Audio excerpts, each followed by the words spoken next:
Hello and welcome to the Holistic Psychiatrist podcast, a place for building well-being from the thought up. I'm your host, Dr. Alice Lee, the Holistic Psychiatrist practicing in Salt Lake City, Utah. For more information about my work and for free healing and recordings, please check out my website, holisticspsychiatrist.com.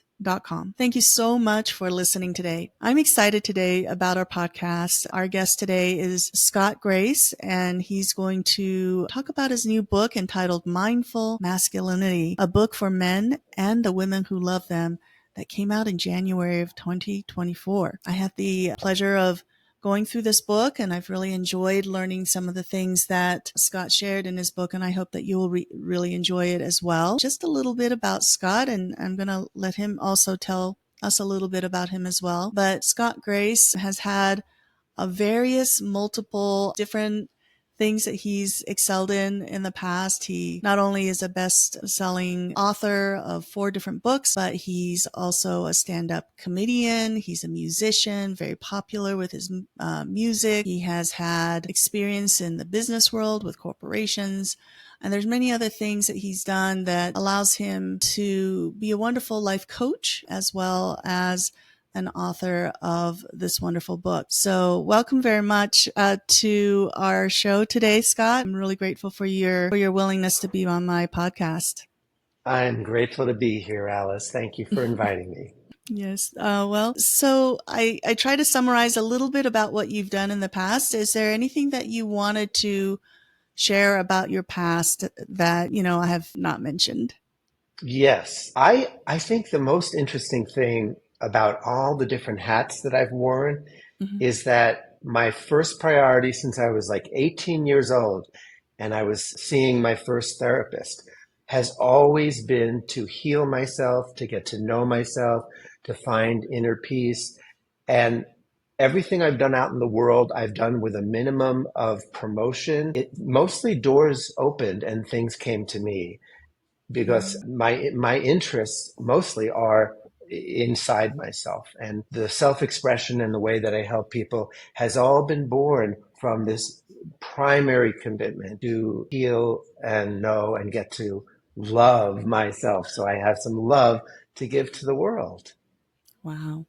Well, that definitely sets up a model for those individuals who think that they have to start by promoting themselves first to help other people, and they ignore themselves in the process, and then they just kind of accidentally help themselves by helping others. Because so many people are, well, at least it's harder for them to look at themselves than it is to look at others. Indeed. Yeah, many of us helpers are hiders, hiding in the helping. Yeah. And I think, if Jesus was alive in this day and age, he might say something like, seek ye first to heal yourself, and all the clients you want will come knocking, whether you use social media or not. That is very interesting. Talking about that, I forgot to mention that you are also a pastor. Mostly that was in my pastor. Like I don't even think I have the license anymore, but I did get a license to preach and to do weddings. Oh, okay, wonderful. Yeah. Well, let's begin with the story of how you came to write Mindful Masculinity, and maybe share with our audience, how you got around to creating this wonderful book for us. Sure. Well, money was tight during COVID, and I got a part-time job doing computer data entry and answering the phone, customer service for a company in the Bay Area, which is where I lived, called Man Cave America. And my boss started to read my other books and get to know me, and he started trusting me, and he made me sort of the team coach. So both he and the people who worked there who had issues would use me as their coach and counselor. So this computer data stuff started turning into doing what I most love. And eventually Henry, my boss, said, I'd like you to write some essays on men and masculinity, what men face these days, this whole thing about toxic masculinity. And So I just started to write some of the things he suggested. And I got more and more excited during the process because I realized I had a lot to say about this. Mm-hmm. And I said, Henry, I think we have a book in the making. Mm-hmm. And that's how it came about. Yeah, I listened to the book, and he was part of the introduction at the very beginning, talking about Yeah. that. Yeah, it's wonderful to have him, kind of introduce how that happened as well. Mm, So, in reading over the book, I felt like one of the things I wanted to ask you about is the whole idea of masculinity and femininity, whether that is, more of a social construct, just to create a little bit more of us versus them in society. And I wonder, because as I was reading some of the advice that you were giving to men, it felt to me as if many of the advice is really suitable for just being a very good, kind, thoughtful human being. So, can you, you know, tell me what you think of my ideas, about this whole false facades that we give men and women? hmm Yeah. Well, one of the, you could say, purposes of my work Mm-hmm. is to help men take off the mask in masculinity, Mm-hmm. mask, Mm-hmm. and find who they really are. And I agree with you. It's universal, the things that make us happy, that make us feel good about being alive. But I remember, John Gray in the 1980s, he wrote that book, Men Are From Mars. Yeah, Mm-hmm. Mm-hmm. Women Are From Venus, and pointed out all Yes. the differences and how we could build bridges across the differences, but that the differences need to be respected. Okay. Mm-hmm. That was the 1980s. Things Yeah. may have elevated in our collective conscious, but I do think there are differences outside of cultural programming and training. I Mm-hmm. don't know if it was John, but somebody did some research where they put like 6-month-old babies in a bathtub and then gave them dolls and some dressing up things. You could do anything with the dolls. And the majority of the little boys were fascinated by taking apart the parts of the doll, Mm-hmm. while more of the girls did tend to dress them up. So Mm-hmm. that's interesting. Yeah. That is interesting. I think masculine and feminine can Mm-hmm. be valuable distinctions to make when Mm-hmm. talking about energy, when Mm-hmm. talking about the left side and the right side of the brain, when Mm-hmm. talking about yin and yang and how to live a balanced life.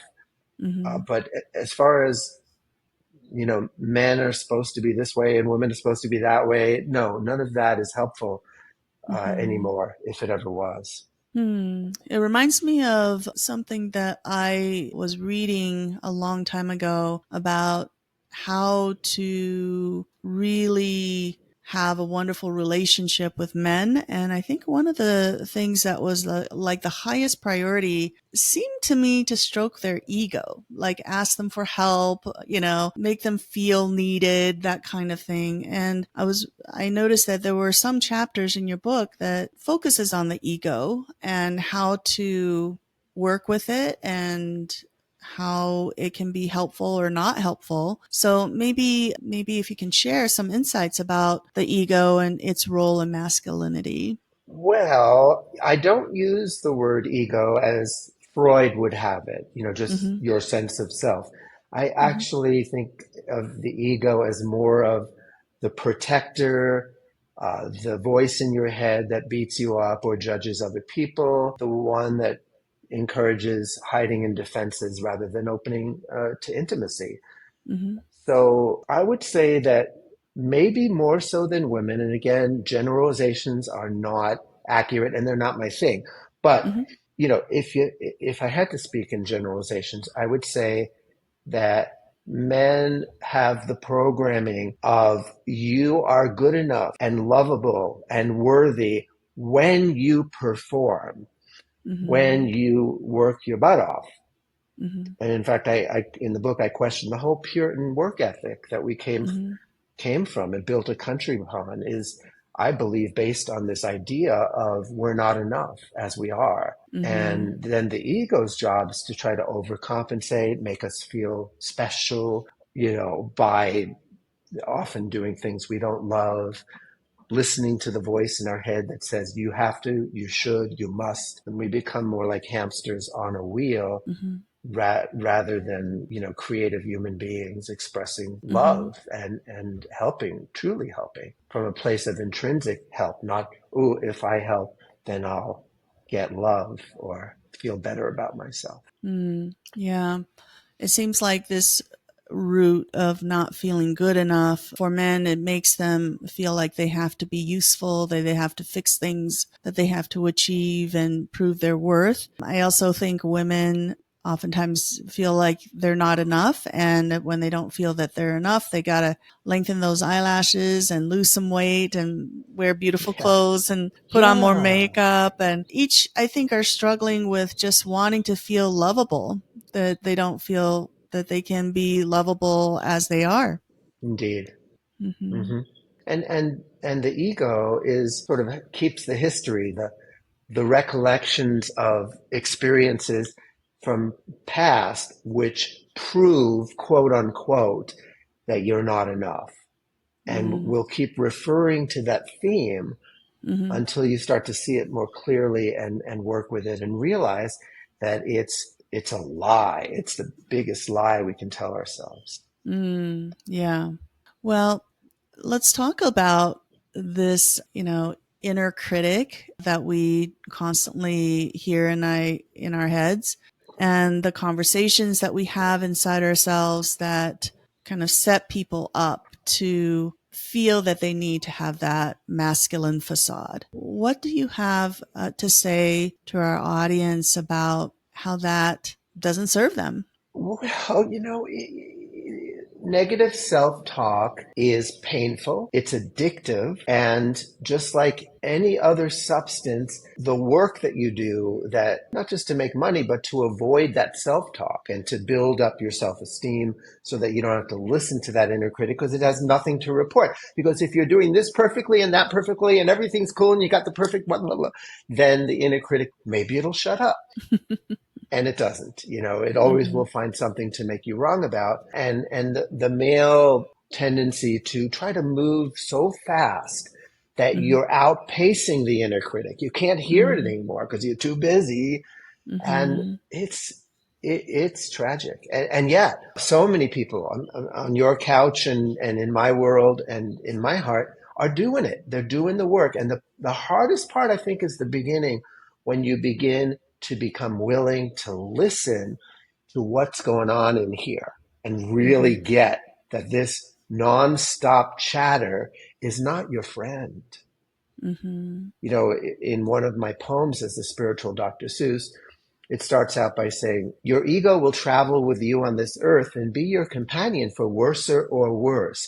It pretends it's your friend, your bestest amigo, and it pours on the guilt. That's the beverage of ego. It's Mm-hmm. there to protect you, to help you be strong. So it has to remind you you're doing it wrong. You're weak and you're lazy and you don't have a clue. That's your drill sergeant ego trying to motivate you. Your ego wants you to be all you can be. So it gives you these pep talks all day and for free. I love And that that. goes on and on. It's like a seven Yeah. minute poem, but Yeah, yeah. I love all your Dr. Seuss poems. And actually, I love Mm. Dr. Seuss. He has a lot of wisdom in many of his books. Yeah. Yeah. Especially the last one he wrote, Oh, the Places You'll Go, which is the most popular book to give high school and college graduates as a present. Oh, I didn't know that. Yeah, I love that book. And Mm-hmm. and my all my Dr. Seuss poetry is in a book called Oh, the Places Your Ego Will Go. People should look into that. I really enjoyed the Dr. Seuss verses that you shared in Mm. your book. I think one thing that I've noticed for those people who tend to have that inner critic, they tend to be very harsh on themselves, is that, and they lack self-esteem because of that, is that what I've noticed is that in my relationships with men, they tend to be very competitive with me because I was pre-med and I was going through college and I had to get a lot of good grades, and the men that I dated were very competitive, and it hurt their ego when they compete with me with school and things like that.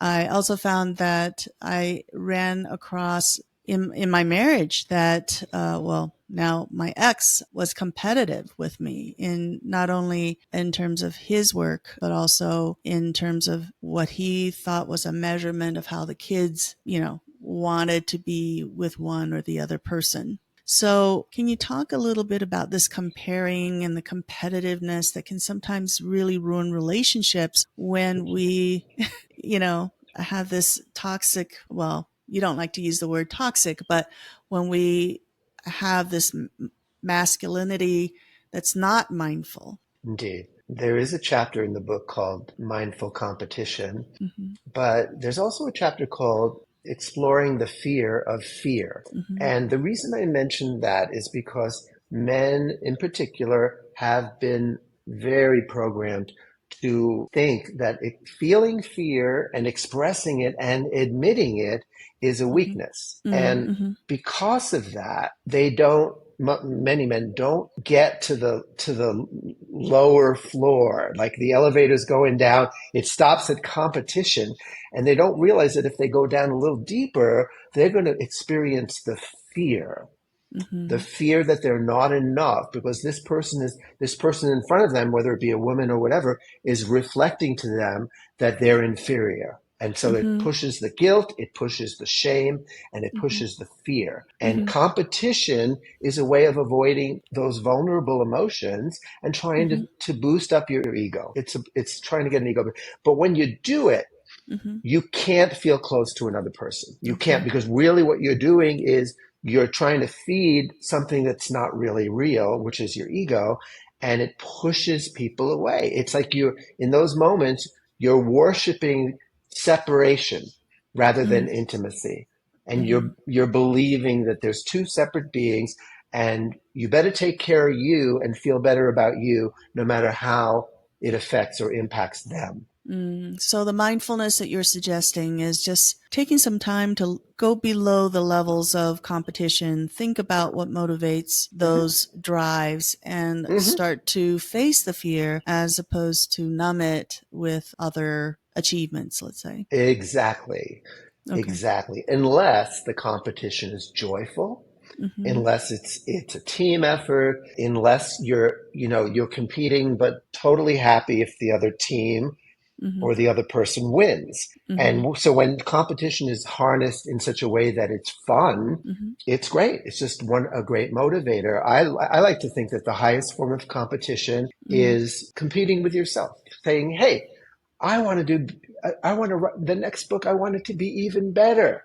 Mm-hmm. You know, Mm-hmm. that Mm-hmm. that's I healthy think, in yeah. my book. Yeah. Yeah, very good. Hmm. You mentioned a few terms about worship, and I wanted to maybe pivot to masculinity and perhaps even misogyny that we can often find within religiosity. I certainly grew up in a very strict kind of fundamental religion. I don't belong to that particular religion at this point in my life, but I was in that religion from age 6 until about 47 or something like that. So for much of my life, or maybe even 57. It's not important. But one of the things that I grew up with was this idea that the man should be the head of the home and the woman should then follow what the head of the household says. Also, Mm. I was kind of indoctrinated with the idea that men talk to God, but the women have to go to men for the advice about God, as if, we can't access God directly as women. So there's a lot of, gender differences within the religion. My religion that I grew up in did not allow women to have any kind of priesthood authority, even though they had their own kind of female organization. But the actual, what they call the priesthood authority, was only allowed to men, and the majority of them were white men. So can you talk a little bit about masculinity and how it affects sometimes different religions and how it colors women and men's attitudes towards, their own sex? So men typically have more physical strength than Mm-hmm. women, Mm-hmm. and throughout history have either used that strength to protect and serve or to dominate and control and instill fear. And, the last 5,000 years or so on the planet, it's been more of a patriarchy. And what do I say about it? It's a shame the way it has infiltrated religion. Religion is problem enough. But then when you add repressed, suppressed, let's say priests, who have these rules about not being able to be homosexual or express their sexuality in healthy outlets, it all gets suppressed, and then it comes out in ways that really hurt people. Mm. So taboos, whether it be sexual or taboos against letting women have their voice, letting women have their power, it's rapidly changing. I'm a student of history, and I just see from the 1950s till now, there's been wonderful, radical, sloppy, messy, chaotic, but powerful change in the cultures on this earth. Turning that around. Wonderful. So I have hope.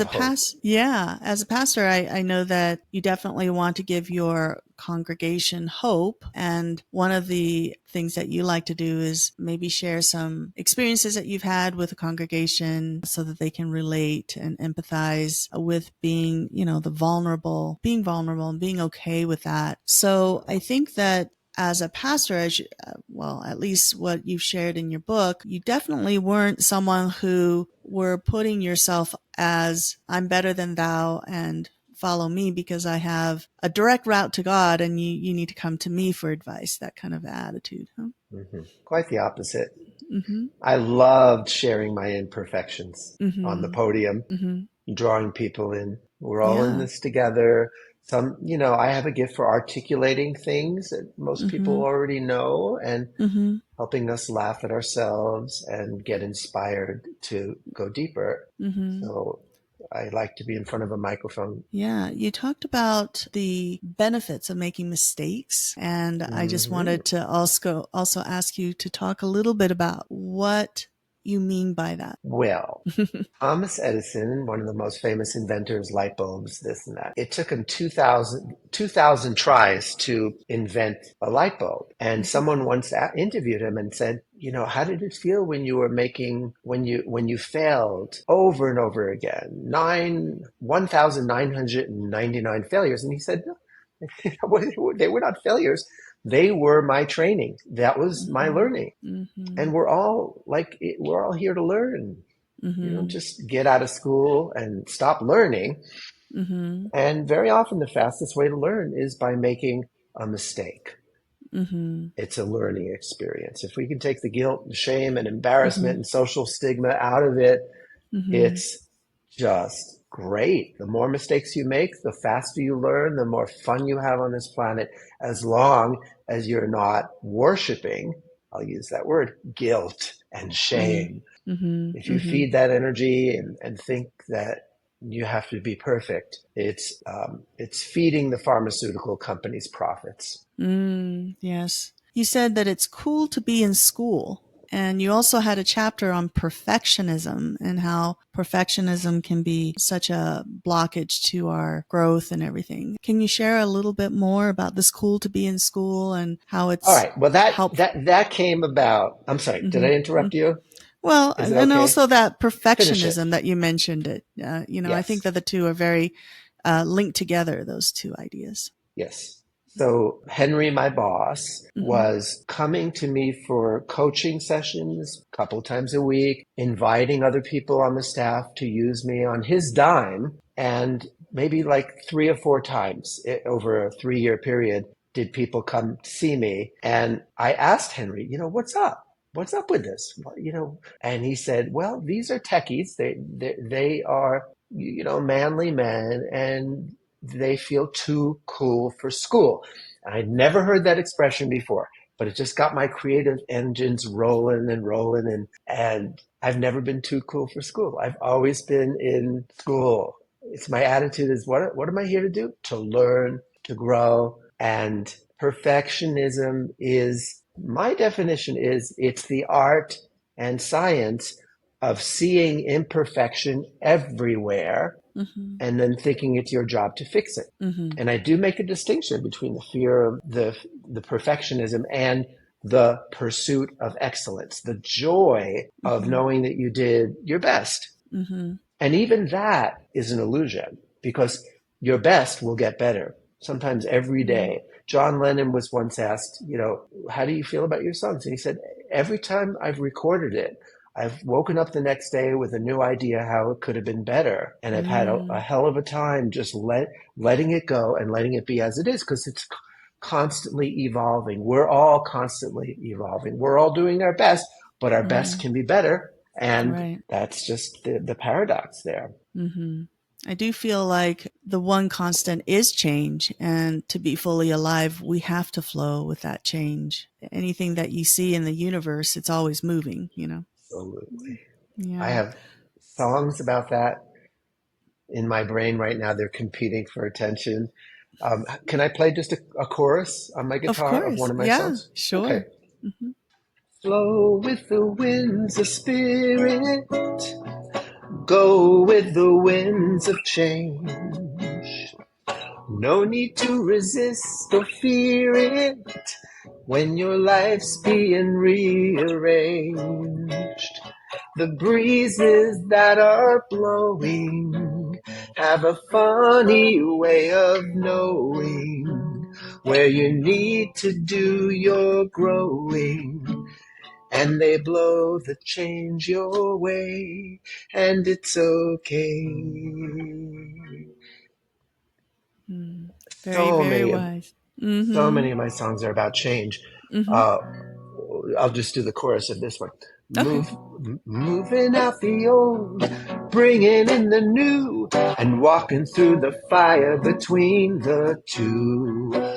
Moving out the old, bringing in the new, and walking through the fire between the two.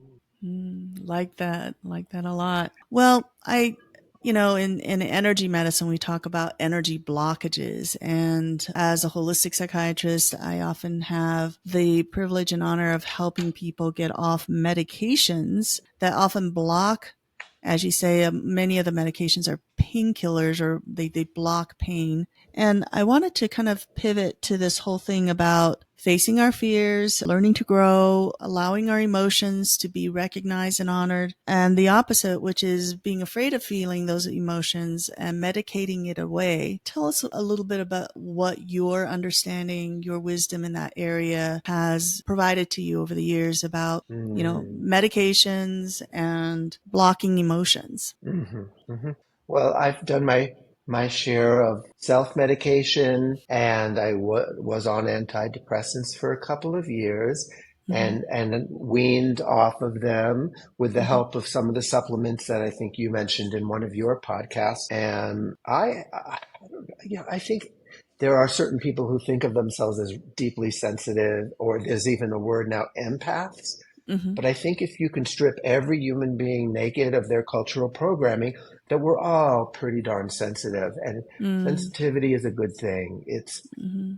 It creates love, art, vulnerability, tears, laughter. Mm-hmm. It makes life worthwhile, in my Mm-hmm. opinion, to feel our Mm-hmm. feelings and see where Mm-hmm. they take us. Mm-hmm. And yes, we live in a culture that has made feelings taboo for some people. I often, with my coaching clients, I say, what is the number one feeling that was taboo in your childhood? And some people actually say joy. Like when I got too happy, my parents would, judge me and feel threatened by my happiness. And many people say anger, and they just weren't allowed to be angry. Or And some crying for people men, they're exactly not. Yeah. crying, grief and fear for men have been turned off. And it's a shame because when grief is not allowed to be felt and honored, it can really turn to not just health issues, but I like to say uncried tears turn to bullets and bombs.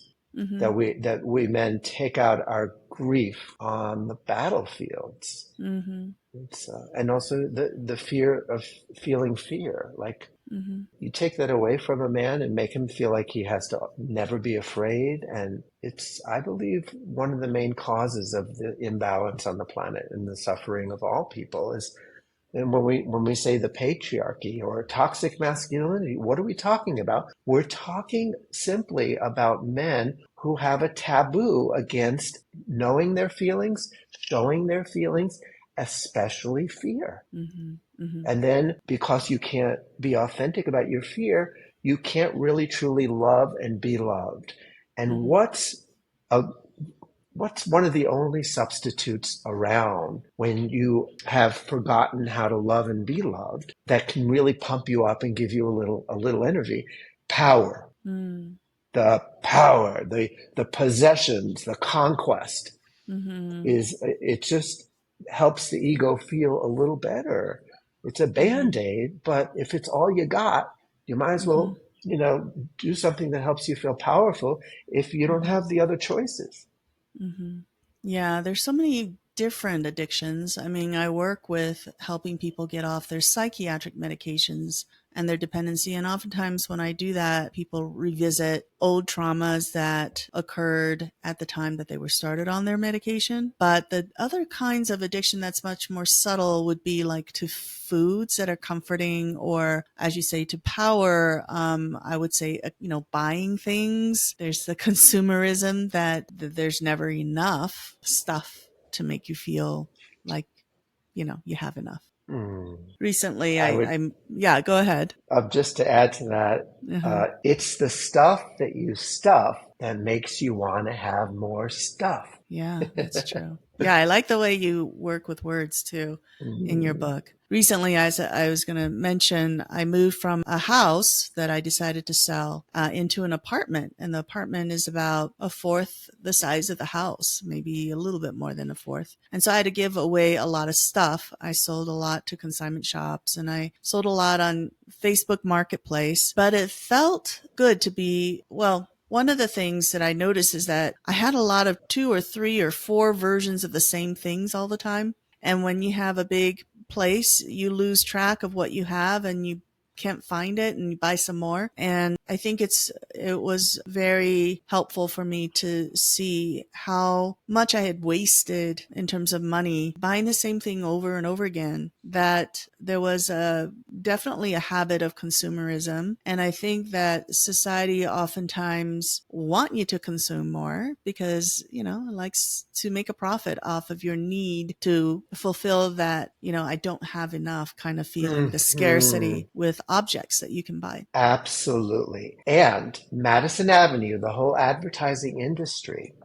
has one simple formula. Feed off of this sense of lack or create it.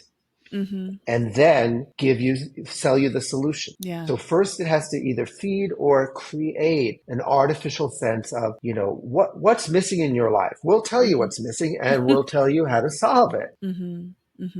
Yeah, very nice. To be able to be mindful, I think, is when you are manipulated by just very common forces of society to be one way or another. I would imagine that being mindful allows you choices because you're taking time to think about things.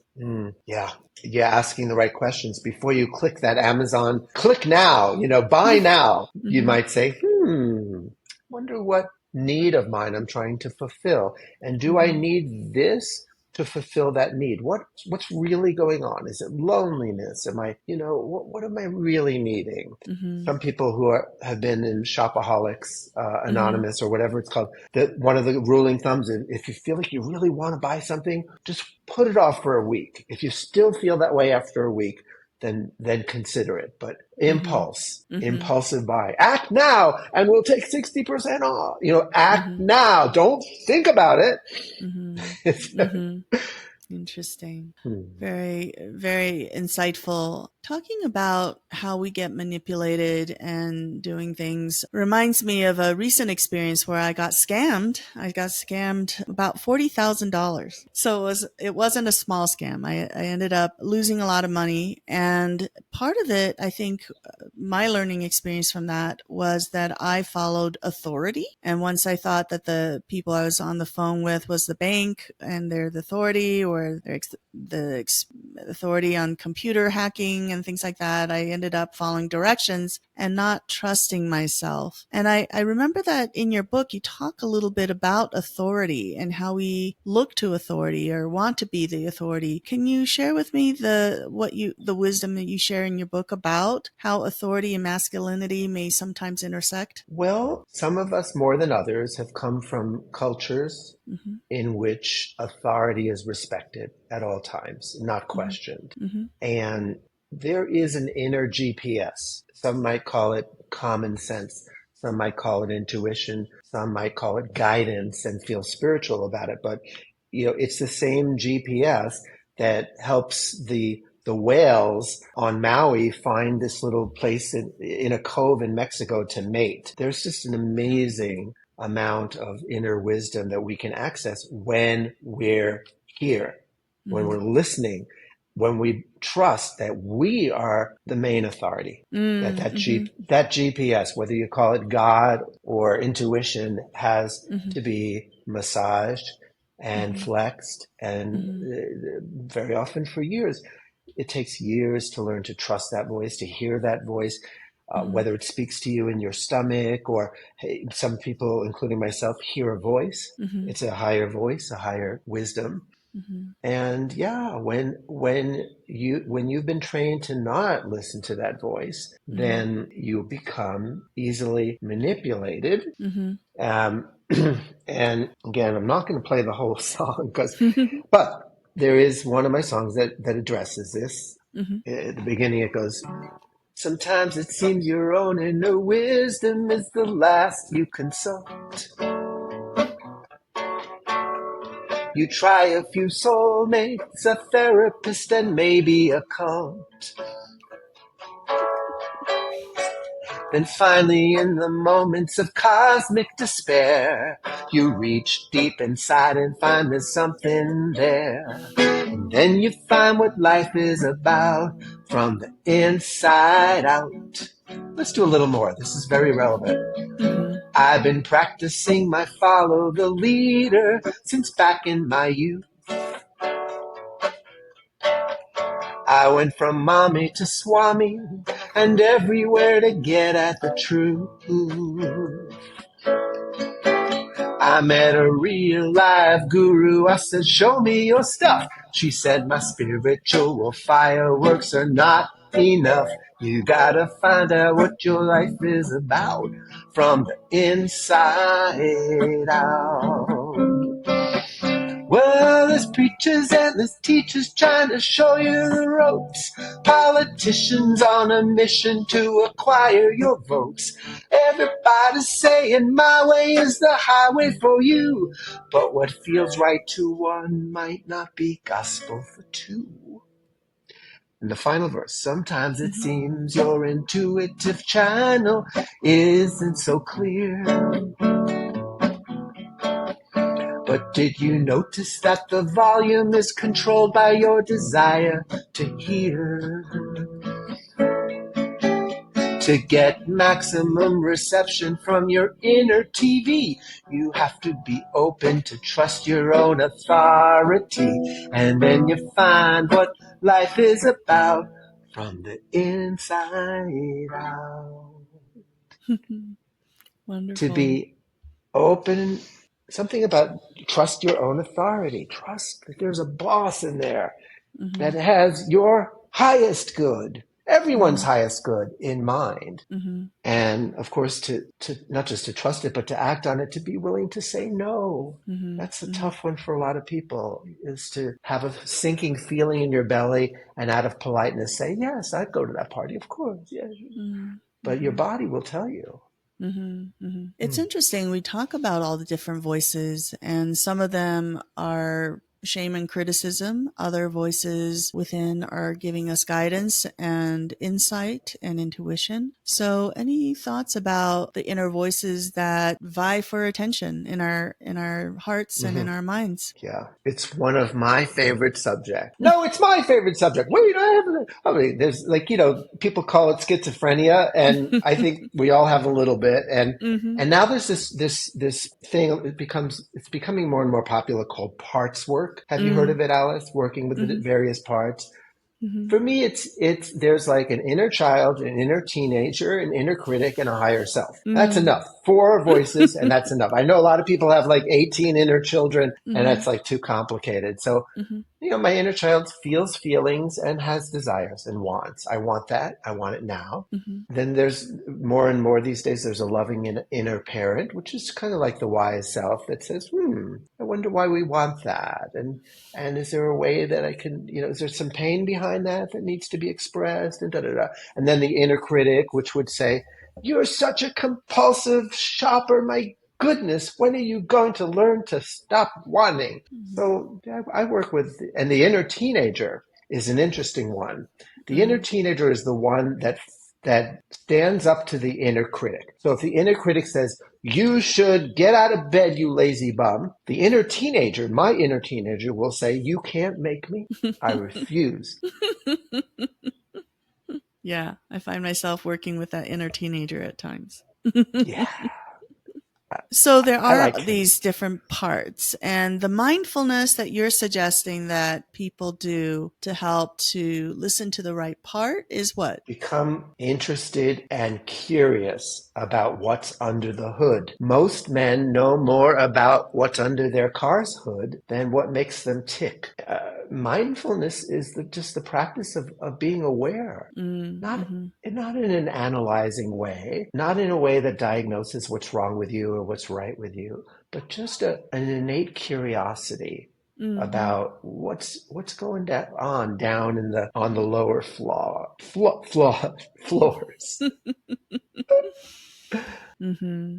Well, Part of, I want us to pivot to those deeper levels, if we could, and talk about trust and trauma and how that can be very much a work in progress for those people who grow up in abusive homes or who've had very disappointing, traumatic, or abusive relationships, romantic, intimate, otherwise. There are many different kinds of relationships that could feel traumatizing and undermine trust. If those traumas occur in childhood, then you start to have trust more globally, including trust in yourself, because those parents that may have been the main abusers have instilled their messages inside of you, and you've incorporated those messages as part of yourself. So all of these different parts of you are now mom or dad, and they're abusive, and you don't trust them, and you don't trust yourself. And so there's this really difficult time for men in terms of masculinity, or women in terms of their femininity, to, be able to guide themselves in life because of the lack of trust. They don't know who to listen to, so they do go to authority figures. They may have a psychic that they think can tell them and predict the future. They may have someone but they're always, letting their authority go to someone else. Can you talk a little bit about trauma and the way mindfulness can help men in terms of their attempts to deal with mindful masculinity? How do they work with trauma so that they can be more mindful and more trusting in their relationships? Wow, Alice, that's a mouthful. There's a lot there. So trauma is a current buzzword. It's interesting because last week somebody shared with me a video studying the animals in nature that don't hold on to trauma. There are some that do. And what are the ones that just can have a horrible experience and then shake it off? What do they have in common? Well, actually, they shake. They shake, and we also have a natural innate ability to let go of trauma, very often through tears. And shaking would be really good if we were allowed to shake. And then all of these energy psychology methods now, you mentioned energy medicine. I don't know if you know my friend Donna Eden. Of course. One of the, yeah. oh, God, I do her stuff religiously, twice, 3 times a day, Mm-hmm. her energy exercises. Mm-hmm. Mm-hmm. So I don't know why, but I'm drawn to this idea that trusting ourselves after a lifetime of giving our power away to authority, and of course, the trauma that we all endured, Mm-hmm. is a lifelong process. And there are times, I think, where it's not really appropriate to trust yourself. Mm-hmm. Like when you're really being self-destructive, and Mm-hmm. it's time to surrender that illusion of self-control and join a 12-step group or see a therapist and humble yourself, because some people Mm-hmm. trust themselves too much. Yeah, too much or too little. Right. But when I say trust themselves too much, I'm saying trust their ego, Mm-hmm. not who they really are. Mm-hmm. So it is a journey, a lifelong journey from trauma to trust would make a great book title. Mm-hmm. And you can't rush the process. Mm-hmm. And you have to be willing to experiment and make mistakes, because if you're on this experimental journey to learn to trust yourself, and you hear a voice that says do that, and it turns out not to be a good thing, well, so what? You're here to learn, Mm-hmm. and mistakes are just as valuable as the lessons we learn when we do it right. Mm-hmm. I, Yeah, I have this. that's a very good response to a very complicated question. It's a very complicated question. Mm-hmm. I have a therapist, and she got really sick about a year and a half ago and couldn't do sessions.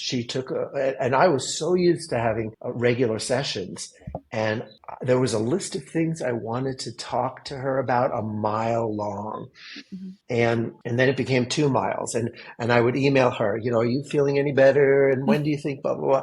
She said, back off. This is going to take some time. Mm-hmm. And what I learned during that period Mm-hmm. is how much I was trustworthy, how much I could follow my own guidance Mm-hmm. and not have to bounce things off this wise person. And Mm-hmm. also I have friends who are wise as well. So, Mm-hmm. but I was weaned off of my addiction to having that kind of support. Mm-hmm. And it empowered me. She came back into my life. Now I only see her once in a while, and I feel so much more trust, like I can trust myself. Mm-hmm. Sometimes life to me is often like a very precise teacher, and things will happen in different kind of steps along life that is timed just right so that we can go on to the next, phase in our lives. Yeah. Well, we're nearing the end of our time for our podcast, and I wanted to thank you for your generosity, your wisdom, your music. It's lovely, and Dr. Seuss rhymes. And I wanted to ask you to share, to see if you have any last comments for those who have listened thus far, that you really want them to take with them as the most important kind of core message you want them to be able to receive from our podcast today. Mm-hmm. I would say if you live in this world, you're in a trance, and there's lots of layers in which you've been cultured to fear yourself, fear others. And life is about pulling off the layers of the onion. And guess what? When you peel an onion, very often you cry. And anytime you peel a layer of your false self off, it often leads to healing tears or in some way processing some emotion. And then you go deeper, deeper, deeper, and you get to this core. And that's what the journey is about. It's never your fault. Whatever stumbling blocks along the way, it's not because there's something wrong, bad, or stupid about you. You've been hypnotized and you're waking up. If you're listening to this podcast all the way through, if you follow Alice, if you're interested in my book, you are waking up out of the trance. And that's really good news. Wow. Yeah, the hypnotism, the trance state, I think of it as continual programming that we are exposed to from the time that we're born that takes us away from our authentic self and from our alignment with our spiritual core, I think. Yeah. Wonderful. And now the name of the game is finding it again. And it's the most exciting journey on the planet. It's the grandest adventure. You won't find it on the big screen. It's in your heart. your life. That's the magic. Yeah, finding that magic and finding the joy and finding the peace, which is, I think, at the center of finding ourselves, because we are innately all of that, right? Absolutely. Yeah. Yeah. Yeah. Peace is who we are. It's like, going on a journey for peace is like a fish trying to find water.